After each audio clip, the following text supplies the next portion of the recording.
বিসমিল্লাহির রহমানির রহিম। আজকের এই অনির্ধারিত সভার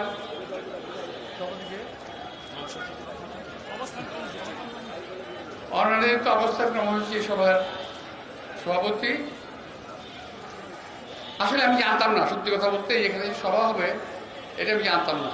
আমি জানতাম যে এখানে একটা জমায়েত হবে, যে আমাদের যে এই দেশের যে নব্য ফ্যাসিস্ট যাদের পতন হয়েছে তারা একটা কিছু ঘটাবে ঢাকা শহরে, তার প্রতিরোধ হিসেবে ঢাকার প্রত্যেকটা এলাকায় আমাদের মিছিল মিটিং অব্যাহত থাকবে। এটা আমাদের পল্টন এবং মতিঝিল থানার মধ্যে পড়েছে।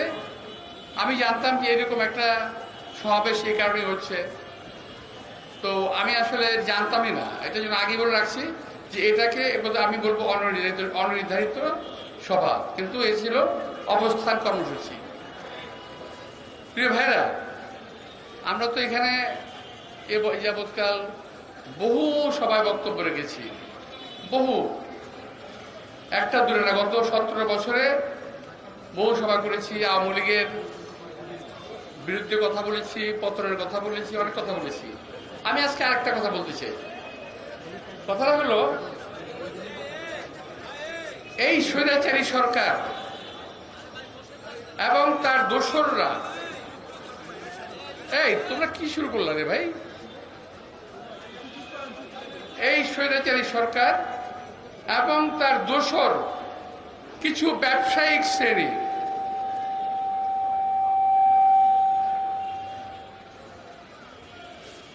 কিছু ব্যবসায়ী মাত্র কয়েকদিন আগে শেখ হাসিনার সঙ্গে একটা সভায় মিলিত হয় এফবিসিসি এর নেতৃত্বে। এফবিসিসি এর সভাপতি বোধহয় মাহবুব, সম্ভবত। এরা এমন ভাবে বক্তব্য শুরু করলেন, আমি পুরো মিটিংটা শুনেছি। তিনি এবং আরেকজন ব্যবসায়ী, অনেক বড় ব্যবসায়ী, তারা হাসিনাকে এমন ভাবে বলতে শুরু করলো যে আমরা আপনার মৃত্যুর পরও আপনার সঙ্গে থাকবো। আমার কথা বুঝতে পারছেন?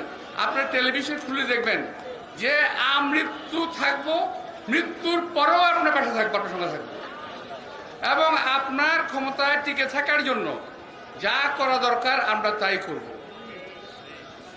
কারণটা কি? কারণটা হলো, হাসিনার সময়ে এই সমস্ত চামচা বৃন্দ যত টাকা কামাই করেছে সমস্ত টাকা তারা বিদেশে পাচার করে দিয়েছে, একটা টাকাও দেশে রাখে নাই।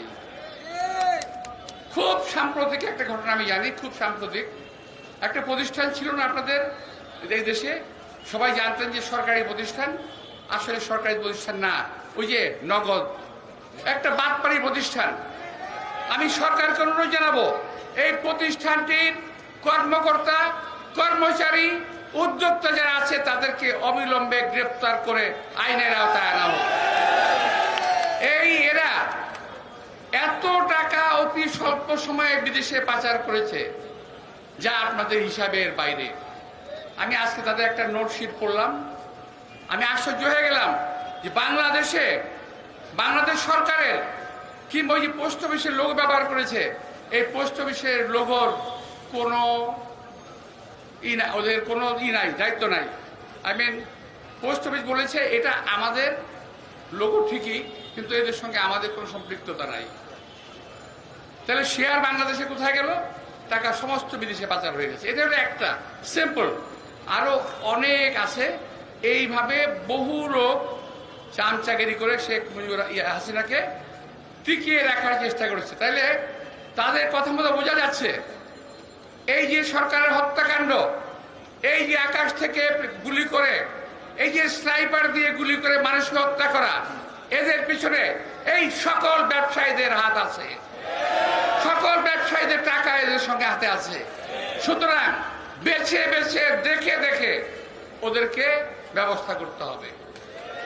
আমি একটা অনুরোধ এই সরকারের কাছে জানাবো যে ধরলেন আর যা কিছু করেন, তবে টাকাগুলো আদায় করলে এখন যে বাংলাদেশে যে ক্রাইসিস, টাকার যে সমস্যা, সমস্ত সমস্যার অর্ধেক সমাধান হয়ে যাবে। আর এই ক্রিমিনালদের বেশিরভাগ এখন দেশে আছে, সবাই পালিয়ে যেতে পারে নাই। আরেকটা ঘটনা আপনাদের বলি, আমি শুধু শেষ করব। যেদিন শেখ হাসিনা ওয়াজেদ পালিয়ে যায়, উনি ঢাকার বহু রাস্তা দিয়ে ক্যান্টনমেন্টে যাওয়ার চেষ্টা করেছিলেন, পারেন নাই। উনি পরবর্তী পর্যায়ে একটা জায়গায়, সম্ভবত আমাদের যেখানে আমাদের হয় বৃক্ষ মেলা হয়, কিংবা ওল্ড পুরনো এয়ারপোর্ট, হ্যাঁ, বাণিজ্য মেলা হয়, সেখানে কোন রকম হেলিকপ্টার ভিড়িয়েছেন, নামিয়েছেন, ওখান থেকে ক্যান্টনমেন্ট গিয়েছেন, ওখান থেকে উনি একটা C-17 প্লেনে করে পালিয়ে গেছেন। এখন এই যে সালমান এফ রহমান, আমি খুব দুঃখের সঙ্গে বলতে চাই, এই সালমান এফ রহমান সেই দিন তার সঙ্গে প্লেনে ওঠার চেষ্টা করেছিল, কিন্তু তাকে নেওয়া হয় নাই। হাসিনা ওয়াজেদ তাকে নেয় নাই। এখন তফাৎটা কোথায়? আমার নেত্রী, দেশ নেত্রী বেগম খালেদা জিয়া যেদিন জেলে গেলেন, আমরাও তার সঙ্গে দল বেঁধে জেলে গিয়েছি।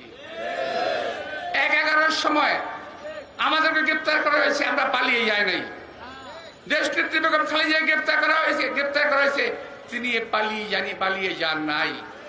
এখানে হলো আমার নেত্রী খালেদা জিয়া, এখানে হলো আমার নেতা কর্মীদের মধ্যে তফাৎ। হাসিনার কর্মী, বিএনপির কর্মী, আওয়ামী লীগের নেত্রী, বিএনপির নেত্রী, এই হলো তফাৎ। আমার নেত্রী এই দেশে বসে জীবন দিয়েছেন, জীবন উৎসর্গ করে দিয়েছেন। আমাদের ভাই স্লোগান দিও না। আজকে মাঝে মাঝে আমার আবার একটু সোশ্যাল মিডিয়া মাঝে মাঝে দেখি, আমি অনেক ভাইয়েরা বোনেরা ট্রল করেন আমার নেত্রীকে নিয়ে, ট্রল করেন। আমি প্রতিবাদ জানাচ্ছি না, আপনাদের সৌভাগ্য যে আন্দোলনের কারণে আজকে আপনারা ট্রল করার সুযোগ পাচ্ছেন। এই গণতন্ত্র বিএনপি দিয়েছিল, আওয়ামী লীগ দেয় নাই। অথচ আওয়ামী লীগের এক নেতার নামে, নেত্রীর নামে কমেন্ট করার কারণে আমার অনেক সাংবাদিক ভাইকে জেলে যেতে হয়েছিল। তো প্রিয় ভাইয়েরা, আমি যেটা বলতে চাই, আমার দেশনেত্রী বেগম খালেদা জিয়া, আজকে ওনার শুভ জন্মদিন। আমি আল্লাহর কাছে দীর্ঘায়ু কামনা করি, এবং আমি বিশ্বাস করি যারা গণতন্ত্রে বিশ্বাস করে তারা দেশনেত্রী বেগম খালেদা জিয়াকে বিশ্বাস করবে। যারা গণতন্ত্রে বিশ্বাস করে তারা দেশনেত্রী বেগম খালেদা জিয়াকে ভালোবাসবে। আর যারা গণতন্ত্র বিশ্বাস করে তারা বিএনপি করবে। ভাই, ভালো ভালো কথা কইলাম, খুব ভালো লাগছে না? আচ্ছা, এখন একটা খারাপ কথা কই শুনেন। হ্যাঁ, এটা মাইন্ড করেন না আপনারা কিন্তু। ভাই সাংবাদিক ভাইরা, প্লিজ আমার কথাটাকে করবেন না, কি যেমন এটাকে বিকৃত করেন না। গতকাল আমার কাছে একটা ফোন আসলো হঠাৎ করে, বাংলাদেশের একজন প্রখ্যাত ব্যবসায়ী,